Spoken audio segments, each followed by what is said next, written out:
Police ने पकड़ के लाया प्रशांत जी को, और उसके बाद 1 मिनट पीछे रखो ना, चेहरा हो रहा है। और उनका मैं बेल पिटीशन तैयार करके रखा था।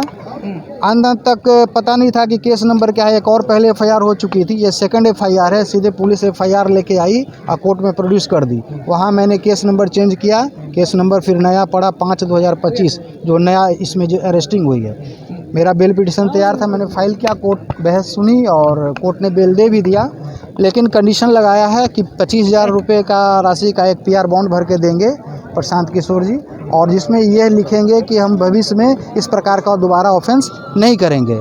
तो मैंने कहा कि ये लिखने का मतलब है कि हमने मान लिया कि हमने ये ऑफेंस किया है तो दोबारा इस प्रकार की नहीं होगी। और धरना प्रदर्शन करना तो हमारा फंडामेंटल राइट्स है, सोशल कॉज के लिए कर सकते हैं, तो हम बंध जाएंगे। कभी भी पुलिस या सरकार जो है हमारे खिलाफ, हम कोई प्रोटेस्ट करेंगे तो मुदाले बना के भेज देगी, तो मुझे ये मंजूर ऑर्डर नहीं है। प्रशांत किशोर ने कहा कि मैडम, हमको आपने जो बेल दिया है वो ठीक है, लेकिन ये कंडीशन को हटा दीजिए। कोर्ट नहीं मान रही है कंडीशन कि नहीं, मैंने जो एक बार कंडीशन दे दिया है वो मैं दोबारा रिकॉल नहीं करूँगी। प्रशांत जी का आगे का कदम क्या है? अब स्पष्ट अभी तक तो उन्होंने कहा है कि नहीं, मैं पीआर बॉन्ड नहीं भरूंगा। अगर बॉन्ड नहीं भरेंगे तो क्या होगा? वैसे स्थिति में उनको जेल जाना पड़ेगा। कितने दिनों की जेल हो सकती है प्रशांत किशोर को मिनिमम? और अब जब तक वो पीआर बॉन्ड नहीं भरेंगे या कोई ये नीचे का ऑर्डर रिवोक नहीं होगा, तब तक जेल में रहना पड़ेगा।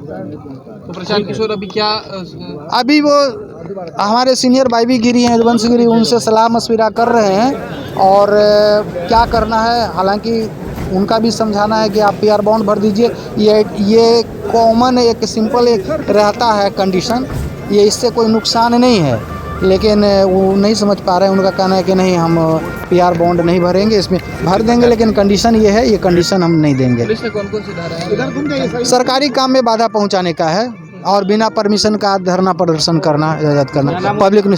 शिवानंद गिरी मेरा नाम हुआ, सभी एडवोकेट, नॉन अवेलेबल है, नॉन अवेलेबल। तो प्रशांत किशोर को हॉस्पिटल से फिर लाया गया सिविल कोर्ट। 2 एफआईआर उन पर हो चुकी थी और साथ ही 25,000 जुर्माने के साथ बेल देने की बात थी, मगर प्रशांत किशोर ने इनकार कर दिया है। पटना सिविल कोर्ट पहुंचे थे, जहां पर उनके वकील साहब प्रेस कॉन्फ्रेंस और या कहें मीडिया से मुखातिब होते हुए कई बातें बता रहे थे। यानी कि प्रशांत किशोर का भी जोश और जुनून कम नहीं हुआ है। जिस प्रकार की वह बातें बता रहे थे, वैसे बाई बी गिरी का नाम लिए कि और भी अपनी पार्टी में जब वो लोग बैठेंगे और मामले को जाने समझेंगे तो 25,000 रुपया जमा करके बॉन्ड भर के कि अब से ऐसी गलती नहीं होगी, तो फिर जो अभी मीडिया से बात कर रहे थे उनके वकील, उनका कहना था कि तो फिर यह हो जाएगा कि एक एविडेंस के रूप में कि अब से ऐसा नहीं होगा, आपने ही भर कर दिया था।